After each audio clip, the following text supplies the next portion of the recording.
Hey guys, welcome to Mixtech Solutions. So basically, Mixtech Solutions provides automation software testing training with 100% job guarantee.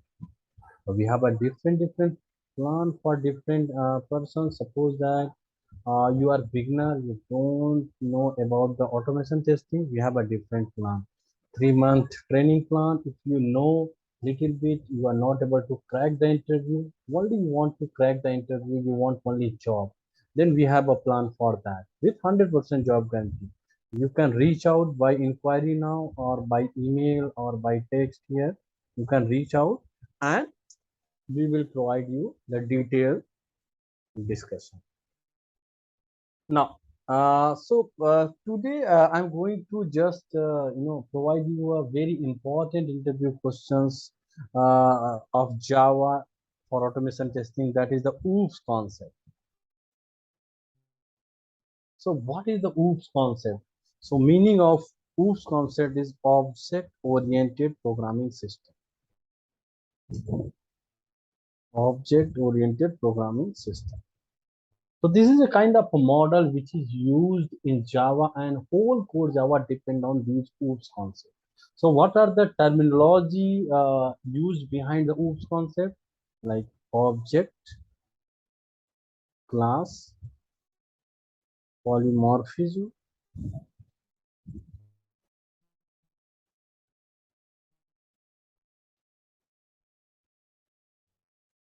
inheritance, encapsulation, abstraction.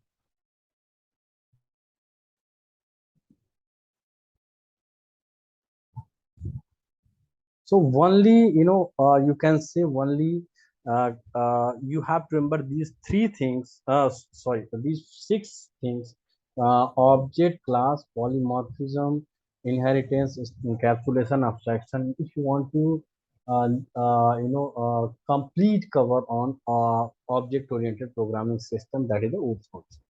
So in interview, if somebody asks like, what is the OOPS concept, and when I can use it, what is the real time practical where I can fit in my project.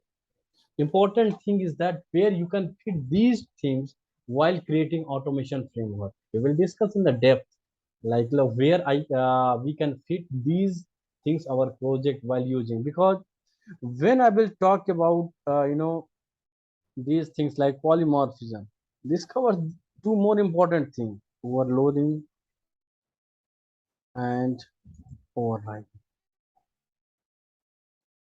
When I will talk about abstraction, it's covered two important things: abstract class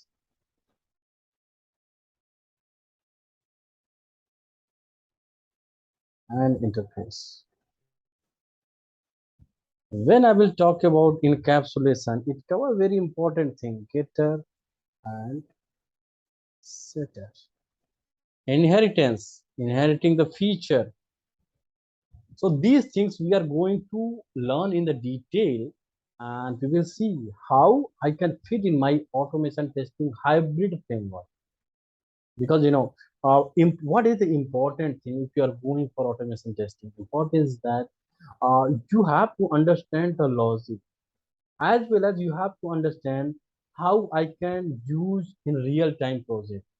Only theoretical things are not required here if you are going to do automation testing job. So you need to understand exactly how it works, like object, class, polymorphism, inheritance, encapsulation, and abstraction. So what is the object? Object is a real world entity. Object is the real world entity which have a two things. One, it's like I can say identity. Identity. And second thing is that feature, or I can say characteristic.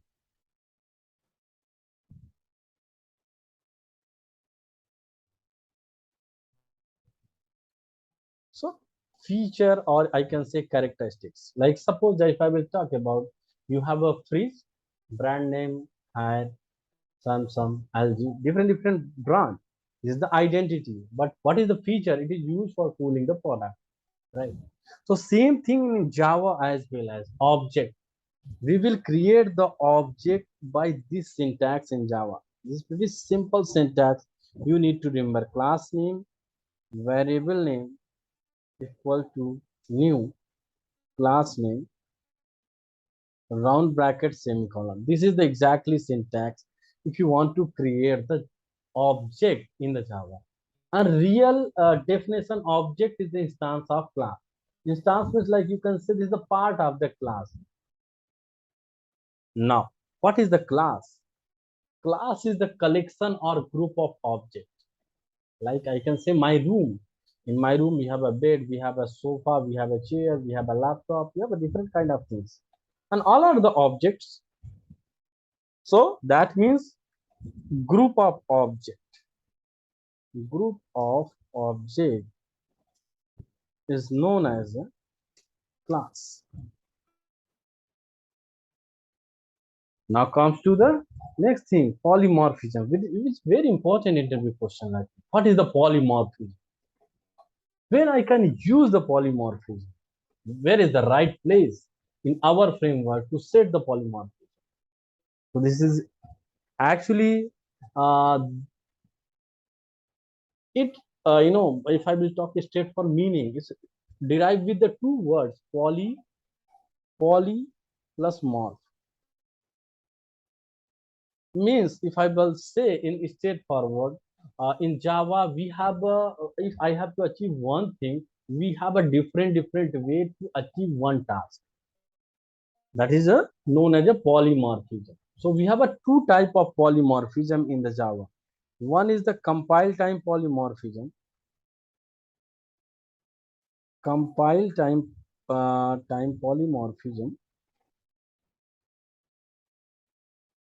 and another is a runtime polymorphism.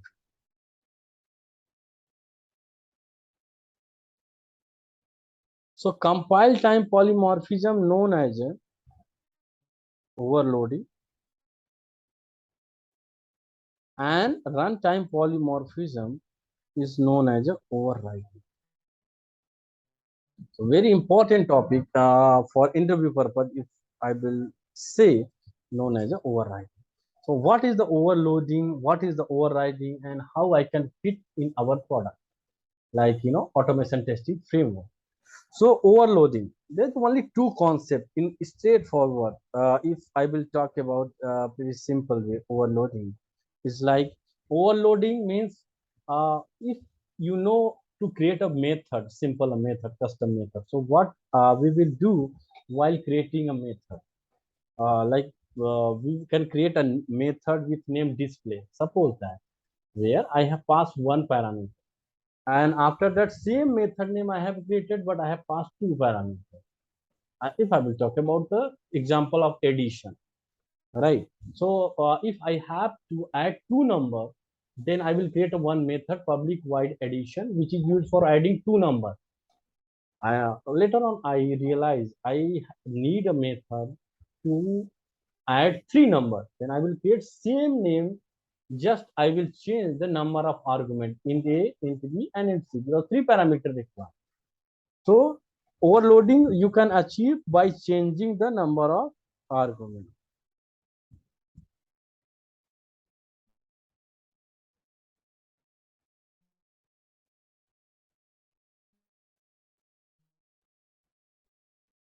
Second, by changing the data type.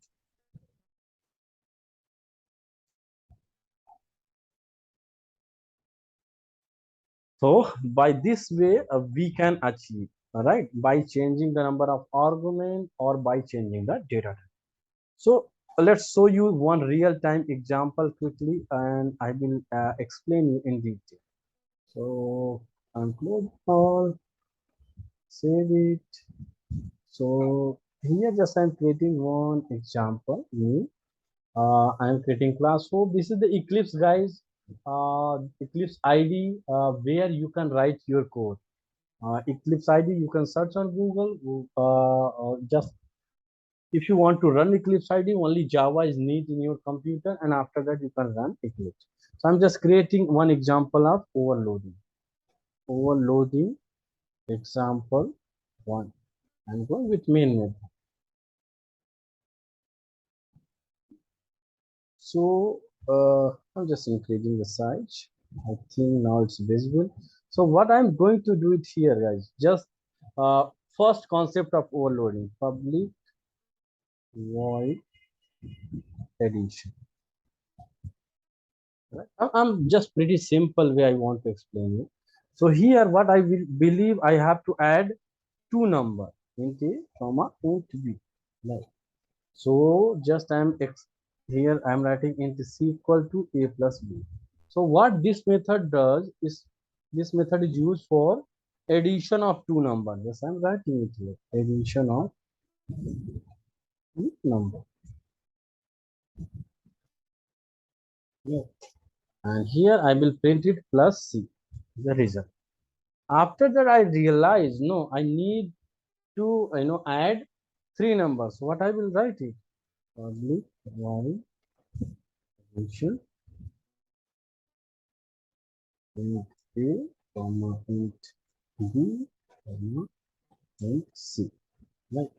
And we can write it here int b equal to a plus b plus c. And here c out addition of 3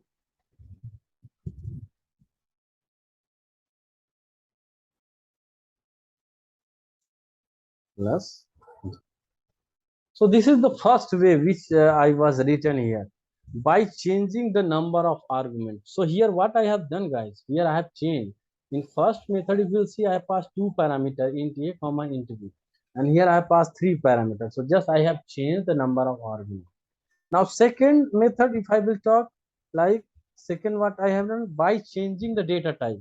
What do you feel after some time? No, I don't. Sometime may you have realized I need to add double type of number also. Here I am adding only integer number.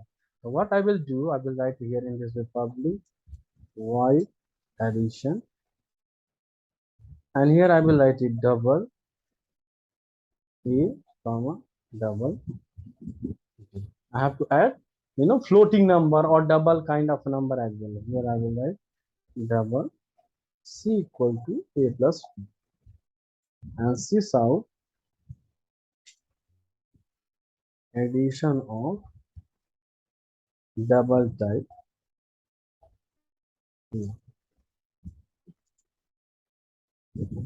plus c. I have write it here, and then again in starting of the first oops concept, what we have learned,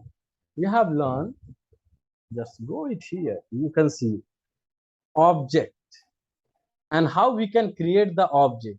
Class name, variable name equal to new class name. So here same concept I'm going to apply.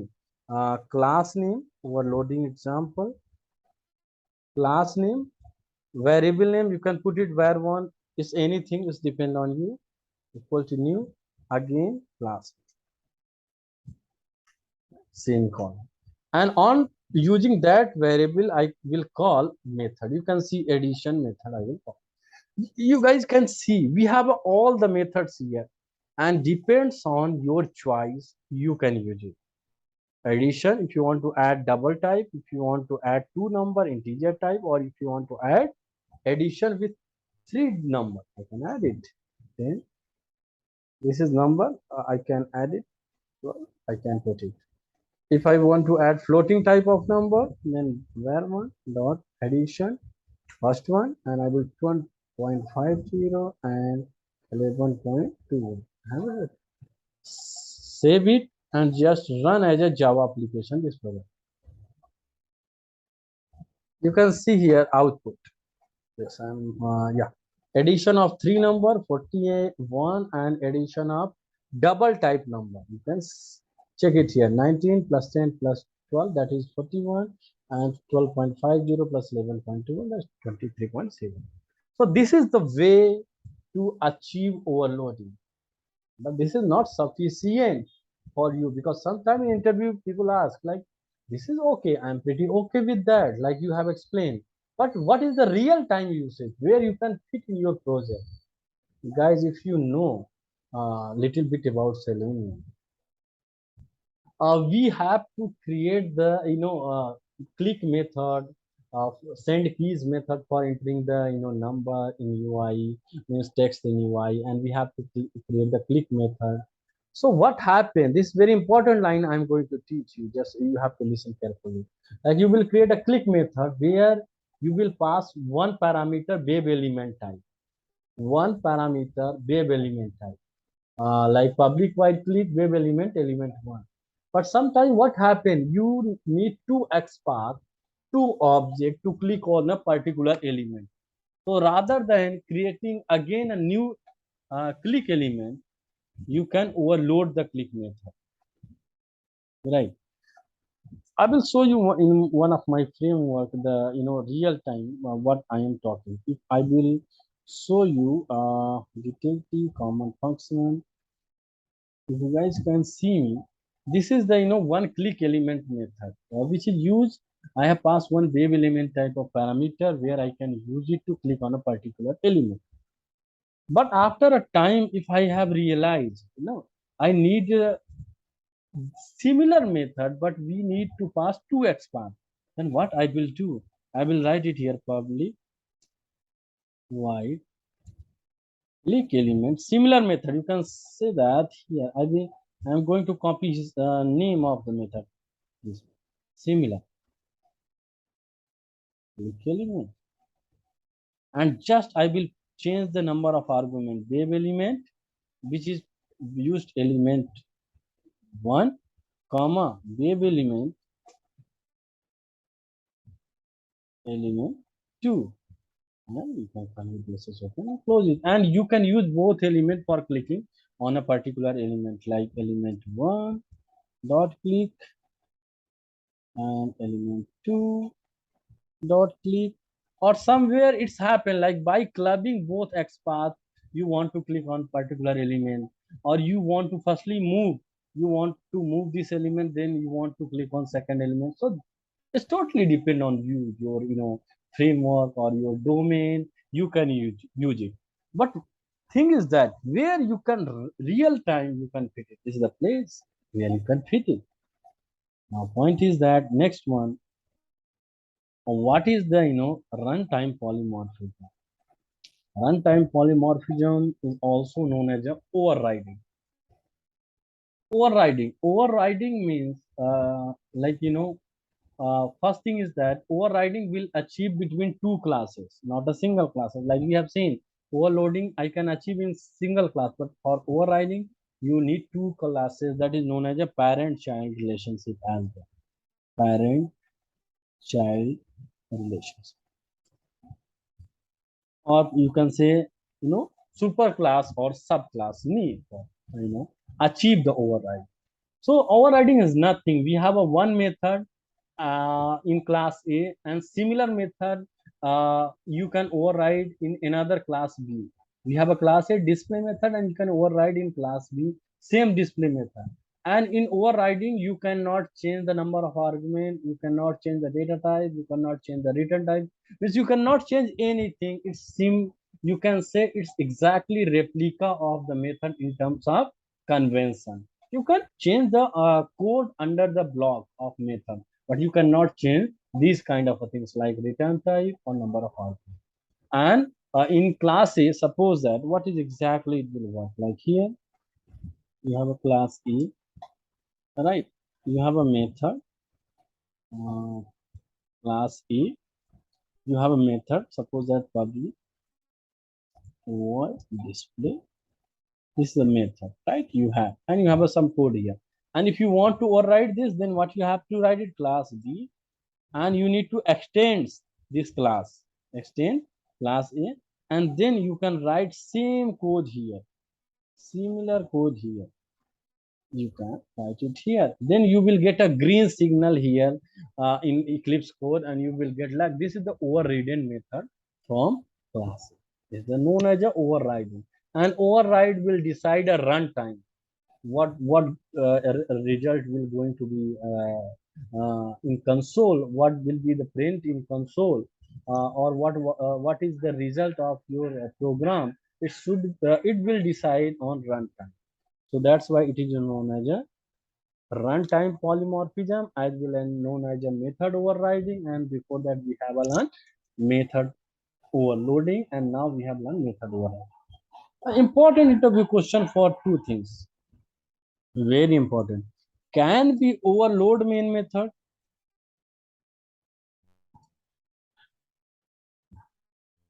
That means yes, we can overload the main method, because we can change the number of arguments. But can we override the main method? No. Can we override the main method? No, we cannot override the main method, because overridden overridden concept says everything should be same. You cannot change the number of argument or return type or anything. So that's why in one Java class it's not possible to two main method. That's why you cannot override the main method. So hey guys, just follow my YouTube channel, Mixtech Solutions. If you have to watch more video, you have to go in YouTube.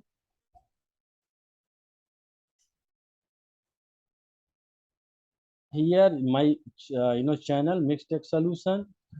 Just you have to go and watch it here. We have a just I request you like, subscribe, search it, and subscribe it. We will share you more YouTube's video. Just you have to, what you have to do, just search it in YouTube video, and just like it, subscribe it, my channel Mixtech Solution will post you new video, new source. Thank you guys.